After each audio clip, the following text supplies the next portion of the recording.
ইব্রাহিম আলাইহিস সালাম একদিন আজরাইলকে বলছে, আজরাইল, কোন নাফরমান পাপীর রুহু যে কবজ করো তুমি, তখন তোমার চেহারাটা কিরকম হয়, আকৃতিটা আমার এটা একটু দেখাও।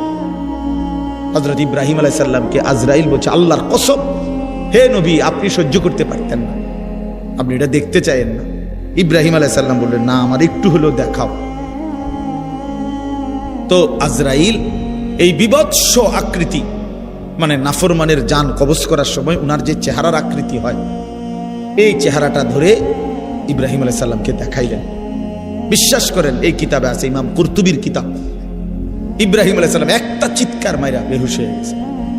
হুঁশ আসার পরে ইব্রাহিম আলাইহিস সালাম বললেন, আল্লাহর কসম, আয় আল্লাহ, মালিক আপনার কসম, কবরের আযাব, জাহান্নামের আযাব কোনো নাফরমানের জন্য কিছুই লাগবে না, শুধু আজরাইলের এই ভয়ানক দৃশ্য জান কবজের সময় একবার দেখলেই তার সারা জিন্দেগীর নাফরমানির শাস্তির জন্য এটাই যথেষ্ট।